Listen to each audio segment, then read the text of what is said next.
He stepped out of the mall, expecting a quiet evening.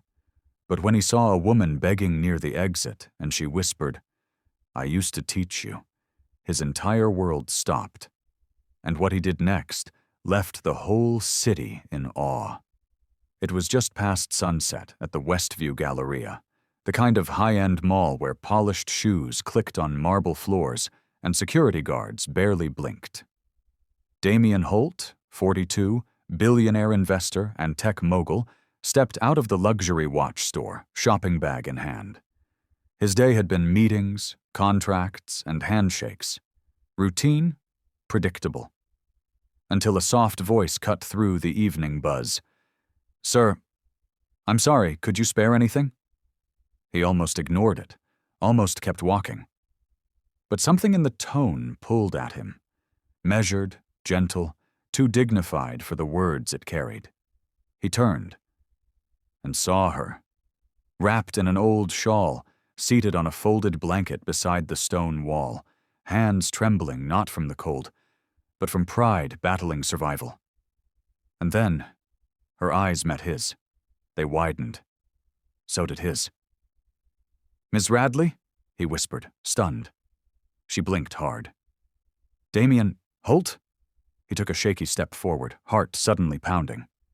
"You were my philosophy professor, sophomore year, NYU. You were the one who told me, if your business doesn't serve humanity, it's just expensive noise." She gave a faint smile. "Didn't think you remembered that. Are you really here like this?" She looked away. Life took turns I wasn't ready for. Damien couldn't move, couldn't think, couldn't believe that the woman who once stood in front of lecture halls inspiring hundreds was now outside a shopping center, ignored by everyone. "Come with me," he said. "Damien, I don't want pity.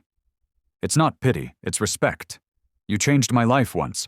Let me help you take yours back."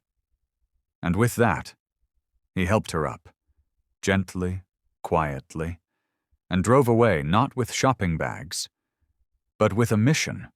Because this wasn't just about kindness. This was about honoring a voice that should never have been silenced. Damien's sleek black SUV pulled through the gates of his hillside estate, but this time, the atmosphere inside wasn't about luxury. It was about restoration. Professor Eleanor Radley sat quietly in the back seat, hands folded, her eyes scanning the lights of the city below as if seeing it for the first time in years. She hadn't spoken much since they left the mall, but Damien didn't push. He remembered that look, her thoughtful silences during lectures, the way she used to pause right before asking a question that would shift your entire worldview. Now, she was the one searching for answers. Inside the estate, the staff looked surprised but said nothing. Damien led her to the guest wing. Not a room, a residence, complete with a private library, garden view, and a cozy fireplace. "This is too much," she whispered. "You gave me far more," Damien replied. "And you didn't even know it." He paused. "Why didn't you reach out? Someone. Anyone."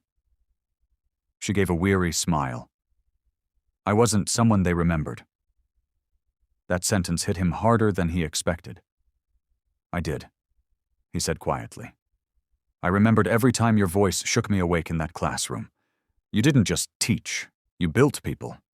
Over the next few days, Damien arranged for doctors to check on her health, legal teams to investigate what had happened, and a team to recover her lost academic records and housing history. And slowly, Eleanor began to open up. Her department had been downsized.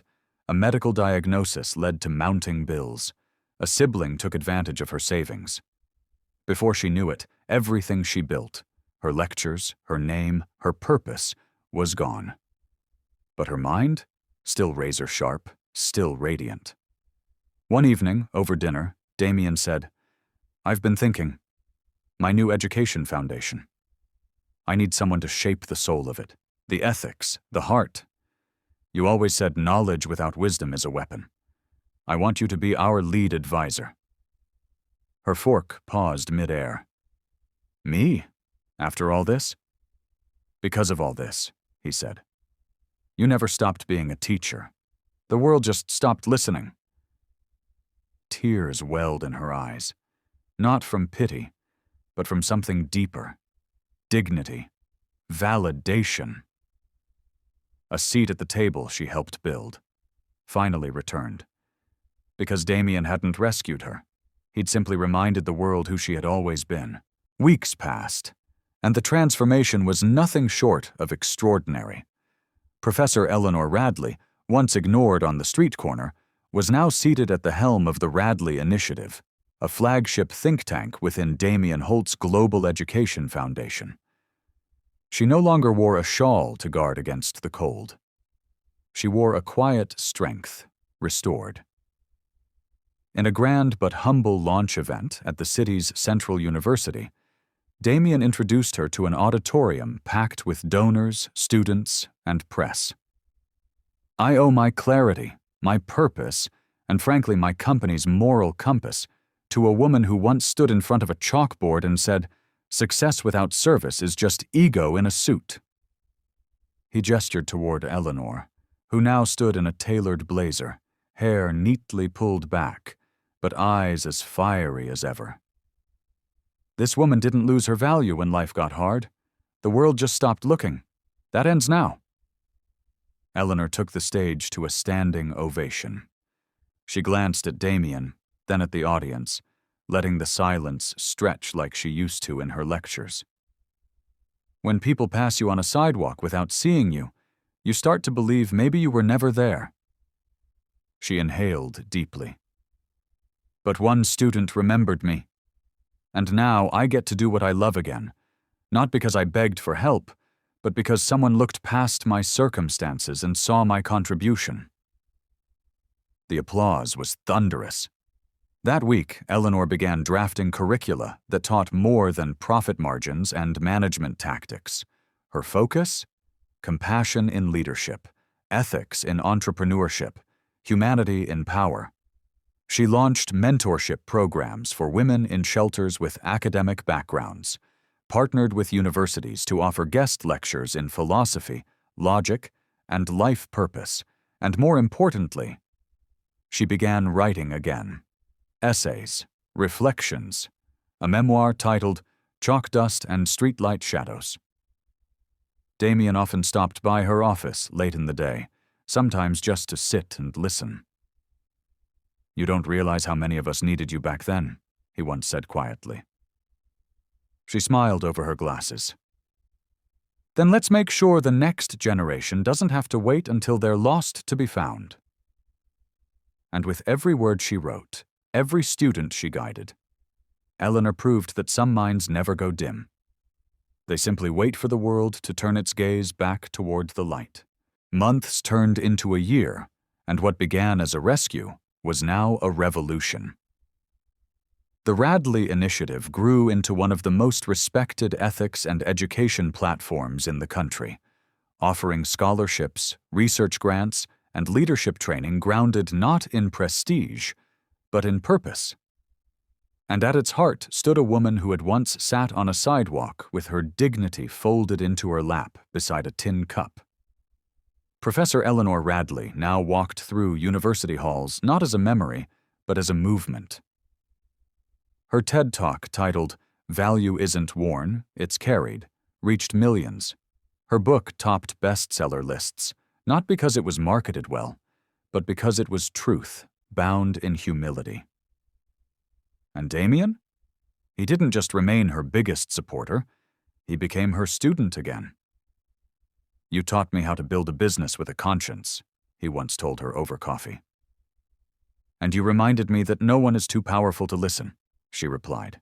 On the anniversary of the Radley Initiative's launch, a sculpture was unveiled at the university entrance, a bronze bench with two figures, a professor seated with an open book, and a young man in a suit sitting beside her, listening intently. The plaque read, "To those who taught when no one listened, and to those wise enough to listen when no one else did." That night, as the city lights flickered across the skyline, Eleanor stood once more beside Damien on his balcony. Funny how life brought us back here, she mused. You say that like you ever left, he smiled. She looked up at the stars. Maybe I didn't. Maybe I was just waiting for someone to notice I was still shining. He nodded. You didn't just shine, Professor. You lit the way back for all of us. And as the night fell gently over the city, one thing was certain. She had never stopped being brilliant. The world had simply taken too long to look up.